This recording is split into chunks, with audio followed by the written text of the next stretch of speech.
Shalom saudara yang dikasihi oleh Tuhan Yesus Kristus. Kita sungguh bersyukur ketika Ia berikan kesempatan bagi kita untuk mendengarkan kebenarannya. Oleh karena itu, sebelum kita mendengarkan dan belajar apa yang Tuhan inginkan, marilah kita meminta pertolongan di dalam doa.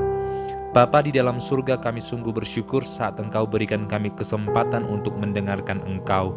Oleh karena itu, tolonglah kami sehingga apa yang kami dengar hari ini dan kami pelajari membuat kami semakin mengasihi Tuhan dan mengasihi sesama kami.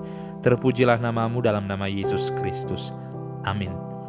Firman Tuhan hari ini diambil dari 1 Korintus pasal yang ke-5, ayat yang ke-6 dan ke-7. Kemegahanmu tidak baik. Tidak tahukah kamu bahwa sedikit ragi menghampiri seluruh adonan? Buanglah ragi yang lama itu, supaya kamu menjadi adonan yang baru. Sebab kamu memang tidak beragi, sebab anak domba Paskah kita juga telah disembelih, yaitu Kristus. Saat Paulus berbicara kepada jemaat yang ada di Korintus, maka ia secara terang-terangan menegur dosa-dosa mereka. Secara khusus, Paulus sangat sering menegur dosa percabulan, karena ia menganggap dosa itu seakan-akan sudah menjadi dosa yang terlihat biasa bagi orang banyak di Korintus. Sehingga pada saat ini, Paulus juga berkata dan menganalogikan atau mengibaratkan atau mengilustrasikan dosa itu sebagai sebuah ragi. Dalam kebudayaan orang Yahudi, ragi itu sering dilambangkan sebagai dosa atau kejahatan. Tetapi seperti yang kita tahu, ragi itu digunakan untuk sebuah adonan dengan tujuan adonan itu akan mengembang. Sehingga ragi ini dengan sedikit saja mampu akan mengembangkan adonan yang begitu kecil sehingga adonan ini menjadi besar. Sehingga pada perjanjian lama kata ragi ini sangat sering digunakan kepada orang-orang yang sedang membuat kue atau membuat adonan. Tetapi hal ini disimbolkan sebagai sebuah bentuk kejahatan dan dosa pada zaman perjanjian baru. Sehingga ketika Paulus menjelaskan hal ini, jemaat di Korintus tentu memahami apa yang sedang dibicarakan oleh Paulus. Maka kita belajar satu hal yang sangat penting hari ini. Dalam sebuah jemaat, ketika kita dikatakan sebuah jemaat Tuhan, berarti kita telah dipersatukan dalam darah Yesus. Maka kita disebut sebagai anggota tubuh. Sama seperti ragi yang begitu sedikit dimasukkan kepada sebuah adonan, maka ia akan mampu mengembangkan adonan itu.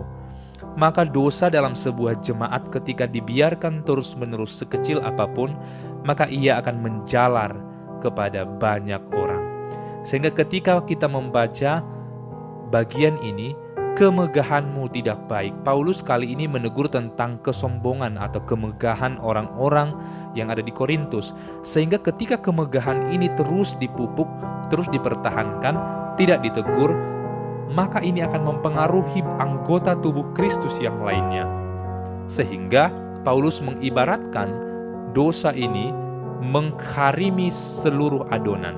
Mengharimi dalam artian mempengaruhi, akan memberi efek kepada semua orang.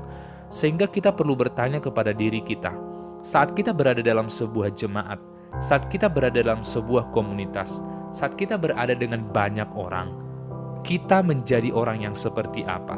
Menjadi orang yang mengotori atau menjadi orang yang justru membuat jemaat itu, perkumpulan itu menjadi damai? Inilah yang dikatakan oleh Paulus kepada kita, bahwa sebagai seorang anggota jemaat, kita bertanggung jawab untuk menjadikan komunitas kita sebagai komunitas yang hidup dalam Tuhan. Sehingga di ayat yang ke-7 ia berkata, buanglah ragi yang lama itu. Ketika dalam hati kita memiliki kejahatan, iri hati dan dengki, buanglah itu. Karena kita adalah adonan yang baru. Kita sudah dibersihkan oleh Tuhan. Kita tidak beragi lagi, artinya kita tidak lagi berdosa, karena kita sudah dibersihkan oleh Tuhan. Mulai kita lahir di dunia, kita telah membawa dosa keturunan dari orang-orang tua kita. Tetapi ketika kita menerima Yesus Kristus, Ia telah membersihkan kita dengan darahnya. Kita tidak lagi beragi. sehingga kita tidak boleh lagi mempengaruhi orang lain untuk hidup dalam dosa. Karena apa? Dikatakan, karena anak domba Paskah kita juga telah disembelih, yaitu Kristus. Yesus sudah mati bagi kita. Dulu kita adalah musuh Allah. Dulu kita orang-orang berdosa. Kini kita telah diampuni. Kita tidak lagi beragi.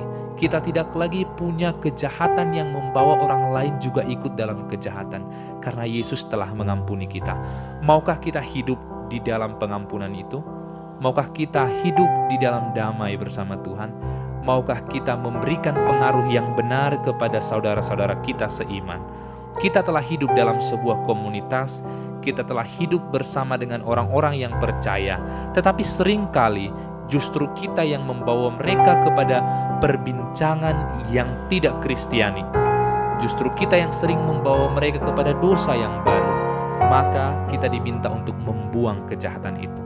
Kita adalah orang-orang percaya, maka berjuanglah untuk hidup memberi pengaruh kepada orang untuk hidup dalam Tuhan. Kiranya Tuhan menolong kita dan selalu memberikan kita kekuatan untuk terus menolong orang lain, juga berjuang untuk keluar dari dosa bersama dengan Tuhan. Terpujilah namanya selamanya. Amin. Bapa di dalam surga, kami sungguh bersyukur ketika Engkau telah membuang ragi yang lama dari hidup kami, sehingga kini kami sudah menjadi adonan yang baru yang siap dibentuk oleh Tuhan. Kami sungguh mau memberikan dampak yang baik dan benar kepada saudara-saudara kami. Tolonglah kami untuk hidup dalam Tuhan dan berikan kami kekuatan supaya kami tidak membawa orang lain kepada dosa.